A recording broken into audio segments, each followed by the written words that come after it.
Good morning. I haven't been posting because I've actually been traveling. So today I wanted to share my number one right now favorite cheap travel tip, which is an app called Trusted House Sitters.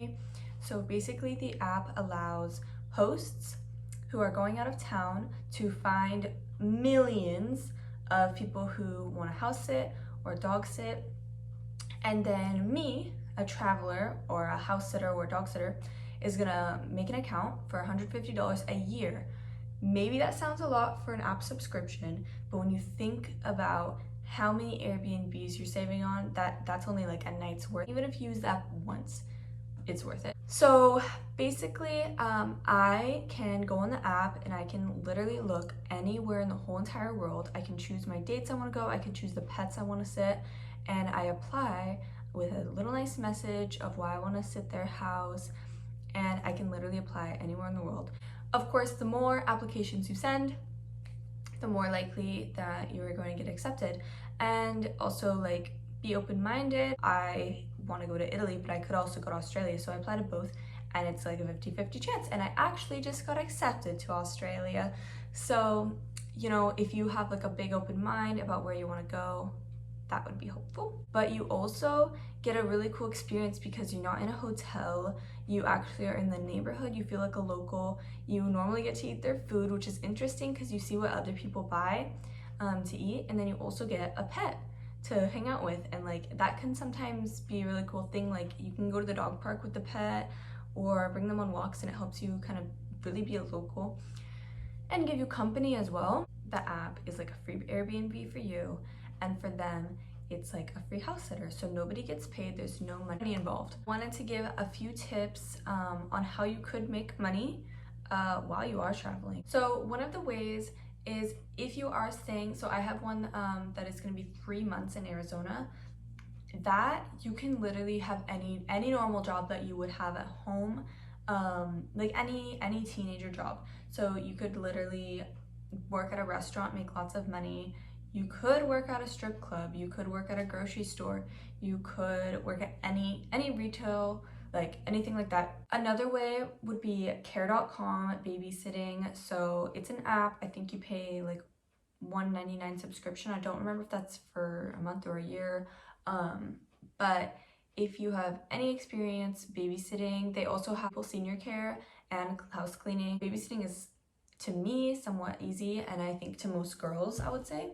I do think that they tend to accept more girls than guys, so this might be more of a girl-female category, but for example, you can literally do this anywhere. I don't know in the world, but definitely in America. If I'm in Charleston, if I'm in Florida, if I'm in Arizona, if I'm in Hawaii, I can go on care.com, apply for like 200 jobs, whatever, 5 jobs, 1 job. I could apply to 1 job for babysitting when I'm at the airport or when I'm in my hotel, or in my trusted house sitting. And they pay from 12 to some 50 an hour, but I would not count on 50 an hour. That's like if you're there for a very, very long time. And the good thing is that there's one-time jobs. So if they're going on a date night, whatever, you can do that. Or if you're, again, somewhere for like 2 weeks, something, you could watch from like Monday through Friday, whatever. It just depends what you'd like to do. But you can make quite a bit of money on that. And another plus with that is that sometimes if you're there for like quite a while, they can give you a family car to pick up their kid from to and fro school, and sometimes they give you the car to get to work. So when you're at home, you can bring it home, you can bring the car home to drive to the work, to their house. And with that, on your days off, you can literally use the car to do whatever, to go sightseeing.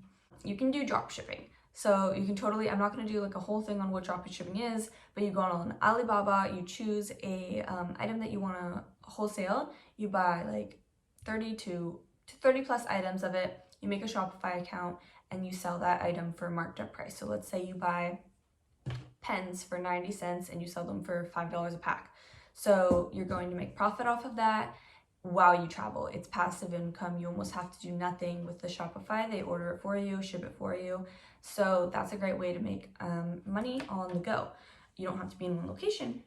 Another thing is if you're in a touristy spot, preferably a beach spot or like a hiking spot. For example, when I was in Hawaii, everybody was selling coconuts.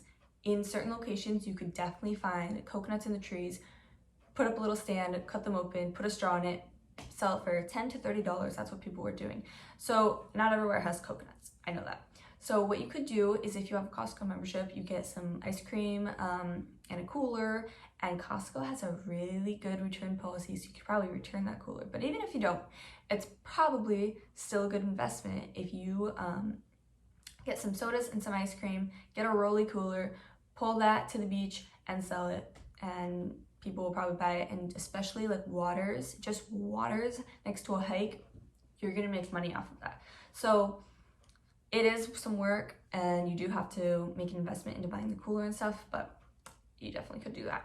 Another thing is bike rental. So you buying a bicycle, a scooter, you could buy kayaks, whatever you want to do, and you rent those. So for example, in Hawaii, mopeds cost $1,000 to buy your own, which is not that bad actually. But then what you do is you rent that out for, I don't know, $30 an hour, and you're gonna make your money back pretty quick. I haven't tested this theory. This is just a theory I thought about. Is Costco has an insane return policy. So if you went there, you bought a bicycle, maybe an electric bicycle, go crazy. Then you go rent that out, make money off of it. When you're done with the bike, as long as it's not like banged up, return it to Costco, get your money back, and now you've literally made free money, and you just spent a little bit of your time going to rent it out. As you can buy a $2,000 to $3,000 ATM. You put it at a barbershop, a tattoo shop, wherever. You have to ask them to put it there, and I think you have to rent the space to put it there. But people, every time they put their card in, it's gonna charge them $3 surcharge. I think that's what it's called. So you're gonna literally make $3 per person off of that. So you're gonna make your money back pretty quickly. If like 10 people go there a day, you know, you're gonna make your money back pretty quick. If you did that like in your hometown, you could leave it while you're traveling and then come back to it to get the money, or you could have somebody, a family member, grab it out and send it to you, bank transfer or whatever. Another thing you can do is, a lot of people think that if you want to rent out an Airbnb, you have to buy the house. That is not true. You can actually rent out a condo, apartment, house, whatever you want to do, and you have to ask the landlord first if they allow Airbnb arbitrage. But you could just simply ask them, do you allow me to rent out Airbnbs here? And you find a location that does. Definitely do this in a high tourist spot. So for example, in Hawaii, they have rentals for $2,600 a month, 2-bedroom. They pay for, that's all utilities included except electricity. Now, if I got that for $2,600 a month and I rented it out for $200 a night, I'm going to make $6,000 off of that. Obviously, there's gonna be bills, so $3,000 is gonna be in my pocket per month from that. But you also have to have a cleaner if you're able to clean it. That's super awesome. That's gonna save you money. But if you hire a cleaner, you're giving somebody a job, and you're still gonna make at least $2,000 of cash in your pocket for having an Airbnb sit there.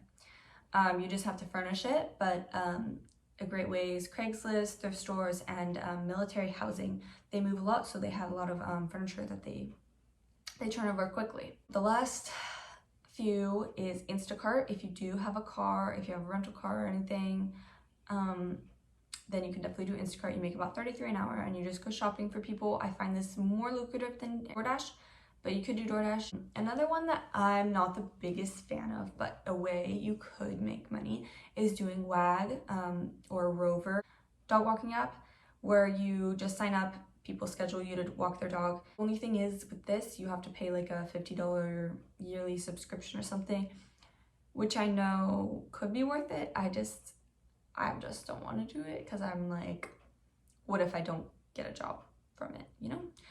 I don't know. But that's definitely a way. It's just like Care.com. It's just that Care.com's subscription is only $199 and Rover's is $50. Maybe there's a reason for that. Maybe that's because you get way more jobs easier. I just haven't done it yet. But that's definitely a way. Okay, another way that's like pretty crazy, but you can go to a local plasma donation, and I think that they take some of your blood or something. and they remove the plasma from it. But you can donate blood for money, plasma for money. You could donate eggs, but that's gonna take months and it's pretty harsh on your body, so you're gonna have to do that where you live, not on vacation. But if you need money for the flight or something, that is an option, I guess. But normally they like people who've already had kids before. You need transportation, so one of the ways that I transported on Hawaii was I got a U-Haul for $20 a day. The only thing is they charge you per mile. So this is a good way if you're not going to be driving long distances. To find cheap flights, I use Hopper and Skyscanner. So Hopper actually tells you when to book the flight. So when I knew I was coming to Charleston, I put it in and it told me to wait 2 weeks. And I was like, ooh, that's getting close to when I'm going. I hope that it's actually gonna save me money, and it did. The flight was originally $400 and I brought it down to $200 because I waited and Hopper told me to. And so that's how I got my one-way trip to Charleston for $200, Seattle to Charleston. I wanted to share some of my experiences with trusted house sitters. So my first trusted house sit was in Hawaii for about a week. No, it was like 4 days. And that was pretty cool. 3 dogs, pretty easy. Had to give him medicine. It wasn't very hard. That went perfect. They were super nice. They had tons of food for us to eat. My next house sit was in Seattle, and it was 1 dog. He was pretty big and he was pretty hard to walk. So think about that before you actually accept it, because you actually have to care about these animals. Do what the people request, bring them on walks, feed them, give them water, things like that, give them their medicine. You have to be responsible if you're gonna do this. It's not all about the travel. Luckily, my boyfriend was with me, so he was able to walk her, but if he wasn't, I probably wouldn't be able to walk her. She was way too strong. She was an Australian Shepherd, and she was kind of leash aggressive, especially when she saw dogs. This is my 3rd house sit. Today's actually my first day here. I got here last night and went straight to bed, so I haven't even looked anywhere. Like, I've looked in my room, but like I haven't gone outside. So I'm gonna give you guys a house tour, kind of so you can see what you're getting, and I'm gonna tell you my responsibilities and stuff with this. Right when you walk into the door, there is Ruben, and this is just a closet. She very nicely has all his harnesses and leashes right here. And honestly, every single house I've sat has been like the cleanest house I've ever seen. Everything is so organized. She has all these reusable bags. This is them, a young couple. They're getting married. That's why I'm watching their house. So down here is my room. I'll go over here first, and then over there's the kitchen. So this is the bathroom. Coincidentally, look at this beautiful big tub. Coincidentally, she is from Seattle and he is from the Big Island, which is where I was when I applied for the sit. I was like, hi, I'm in Hawaii and I'd love to sit in your house. And she was like, what the heck? I'm from Seattle and he's from Hawaii. So it's kind of a weird coincidence. So I believe in things that are meant to be. So then there's the laundry room. You get to use the laundry always. Every house I've been to, they let you use the laundry. This is my room. Very cute. There's actually a pull-out bed. You have to ask if you're allowed to have guests or not. There's this little desk, and what's super cute is she actually wrote me this guide with all the Wi-Fi. She wrote all the nearby restaurants that are walkable, and then the ones that are drivable, all the nearby beaches and trails and grocery stores with instructions of when trash is out and everything, apartment guidelines, his routine, which basically just says feed him and what to do if he has a tummy ache, and when to walk him, which is morning, evening, night, and before you go to bed. I know it looks like a lot of writing, but it really isn't. It's just in case of an emergency. And then she so kindly also left me all these delivery food places, because most people that do this don't have a car. So there's that, and then there's also some coupons, and so I thought that was so kind of her to do. And then this is my window. We're in like an apartment complex, and there's actually a pool and everything that I'll show you guys later. This just has all of my extra blankets that she said I could use. Obviously that's her storage as well. So now we're gonna walk back out into the hallway. And there's all his food. I can just feed him, his treats and things. So this is the kitchen. It's really big compared to Seattle apartments, I feel like. So this is the living room. Every single house actually has had a PS4, and you can watch movies, games, stuff like that. And this is the kitchen. This house doesn't have as much food as other houses do, but Yeah, not much at all. But the other houses had tons of food. They have lots of frozen food, like blueberries and stuff. And like, look at this. Everything is so organized, so it's very, very easy to find things. It's like, wow, these people live very, very organized. So this is her room. I'm not gonna go in there. I don't think anyone wants anyone to go in their room. This is the outside patio, and this is my first time ever in North Carolina. And you walk out, it's like humid, and it smells like a pond. And oh, in her guide to walking Reuben, it said stay away from ponds because of alligators, and I didn't even think about that for a second, and I was like, my jaw literally dropped. I was like, I did not even think that I was gonna see any alligators, and now I know that I could see an alligator, so I'm kind of scared. Walking Reuben. These are apartment complexes, and there's a pool somewhere. Don't know where it is yet. One thing that's different, and I don't know if this is a South Carolina thing or just these apartments, but they actually let you put your trash in a trash bag outside your door, and they can pick it up. It's called Trash Valet. But yeah, that is just about all. I just wanted to share with you what I'm doing. After this, I go to Florida, Arizona, and then Australia. There's the house sits I have lined up, and I think after that I might take a little break because I've been doing this for 2 months, so by then it'll be 6 months total I'll be traveling, and I think that's a good amount. So I might after that take a chill pill, but I think this is a great way to cheaply travel without doing hostels. I have nothing against hostels, but this is a great way for women to solo travel because you don't have to share a room with anybody. Like, you have your own house, and I feel like that's really safe, and it'll make people feel more comfortable. So thank you.